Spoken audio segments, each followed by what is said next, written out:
Lecture 13 There Should Be a Mirror in the Leadership Story, Part 1. This is the 13th lecture of the leadership course. In this lecture, we will continue to talk about storytelling. In the previous lecture, I talked about the rebirth of the eagle story and why it is not a good leadership story. In fact, any animal fable story is not a good leadership story. If someone tells an animal fable story, and it is not a kindergarten teacher telling it to children, but rather an organizational leader telling it to others in the organization, then you should be careful. This could be one of two situations. One is that they are trying to deceive you, and if they are not trying to deceive you, then it means they are not very good at telling stories. Animal fable stories are the wrong kind of leadership stories. You need to learn how to tell the right kind of leadership stories. There are four main types of correct leadership stories. The story of who I am.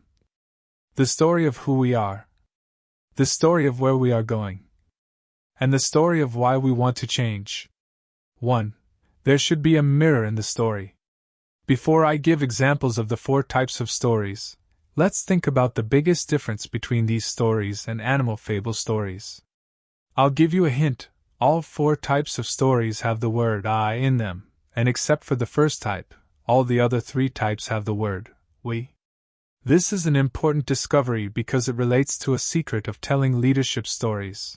A mirror should be included in the story. This phrase was told to me by Howard Gardner, a famous psychologist who teaches at Harvard Graduate School of Education. Gardner is best known for his theory of multiple intelligences, which states that there are many types of intelligence, and this theory has had a significant impact on the field of education.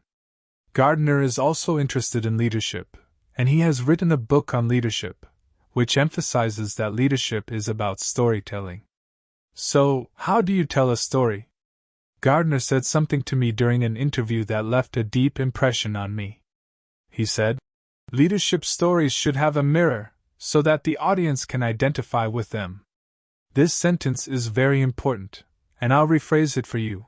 A mirror should be included in leadership stories, so that the audience can see themselves in the story.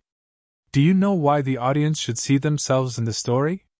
Because leadership is about mobilizing people to solve problems. To mobilize people, you need to move them emotionally, and you need to make them feel connected to the story. This is why I always emphasize that the story should be close to the audience. When your story has the word I, especially the word we, the audience is more likely to see themselves in the story. Why are animal fable stories not the right kind of leadership stories? Because it is harder for the audience to see themselves in animals. Now let me introduce the four important types of leadership stories, and you'll notice that there is a mirror in each of these stories. 2. The story of who am I? One of the most important leadership stories is the who am I story, where a leader shares a personal experience that reflects their values.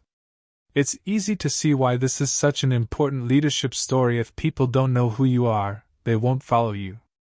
A great example of this is Starbucks founder Howard Schultz's Who Am I? Story. Schultz founded Starbucks with a commitment to treating employees well, even providing healthcare and stock options to part-time workers. Why did he do this? The answer lies in his personal story. When Schultz was 7 years old, his father, a part-time worker without healthcare, broke his leg and was unable to work. With his mother pregnant and unable to work, the family struggled to make ends meet. Schultz remembers the stress of his parents trying to borrow money and avoiding phone calls from creditors. He knew that if he ever had the ability, he wanted to prevent this kind of hardship from happening to others. Years later, when Schultz founded Starbucks, he made sure that his employees had access to health care and other benefits. When faced with pressure from shareholders to cut costs during the 2008 financial crisis, Schultz refused to cut health care benefits, even though it would have saved the company $300 million. He stood by his values and his commitment to treating employees well. Schultz's Who Am I? story resonated with people on two levels. First, It was a personal story that many people could relate to, the struggle of a family facing financial hardship. Second, it was Schultz himself telling the story, which made it more personal and relatable. In the end, Schultz's story helped him connect with people emotionally and build trust. He didn't cut healthcare benefits, and he didn't lose his job. Instead, he led Starbucks out of the crisis and into a new era of success.